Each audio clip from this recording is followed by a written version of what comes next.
Europe 1. Pour l'instant, c'est le grand direct des médias avec vous, Jean-Marc. Et le fait média du jour, c'est cette histoire assez surréaliste qu'on voulait vous raconter ce matin. Elle a été révélée hier par nos confrères du Point. C'est cet ancien otage de l'hypercachère qui aurait tenté d'arnaquer plusieurs maisons d'édition parisiennes. Jérôme Yanitchenko, bonjour. Bonjour. Vous êtes notre expert média. C'est vraiment une histoire assez incroyable qui a été révélée hier. Oui, une histoire qui débute le 9 janvier 2015, porte de Vincennes, dans l'Est parisien. Ce jour-là, 48 heures après la tuerie de Charlie Hebdo, Amédi Koulibaly pénètre dans l'hypercachère. Il tue à 4 reprises, puis il prend en otage 26 personnes. Parmi ces 26 otages, il y a un homme. Cet homme, on l'appellera Joe. C'est le prénom que lui attribue le magazine Le Point afin de masquer son identité réelle. Joe passe plusieurs heures dans l'hypercachère avant le dénouement final et l'assaut des forces d'intervention.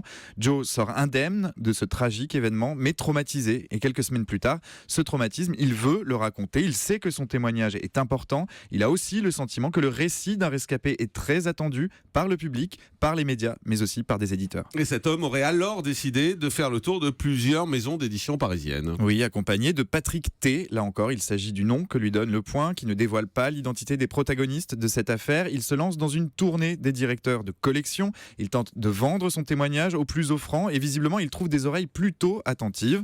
D'après le magazine, les propositions affluent. Plusieurs éditeurs manifestent leur intérêt.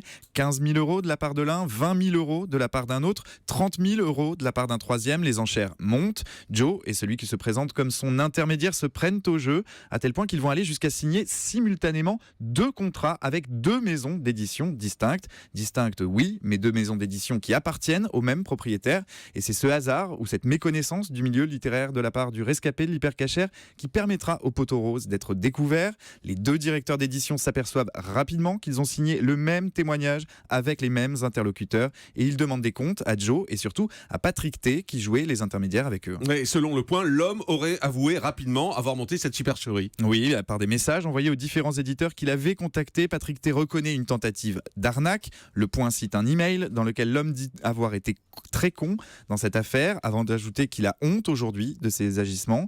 Dans son enquête, le magazine nous en apprend un peu plus aussi sur les motivations des 2 hommes. Cette fois, c'est un éditeur qui raconte. L'intermédiaire nous a confié qu'il voulait faire signer un maximum de contrats à son auteur. Puis il explique que le rescapé de l'hypercachère et son associé avaient un plan encore plus précis. Ils voulaient empocher les virements avant de fuir en Israël, une destination qui n'était pas choisie au hasard, puisque selon eux, et je cite toujours l'éditeur interrogé, il n'y a pas d'accord d'extradition entre la France et Israël. Mais on l'a vu, le plan des 2 hommes ne s'est pas vraiment déroulé comme prévu. Reste que Joe a bel et bien publié son témoignage dans une petite maison d'édition, nous apprend Le Point. En revanche, cette fois, l'histoire n'en dit pas plus sur le montant du contrat. Merci beaucoup, Jérôme Yanitchenko.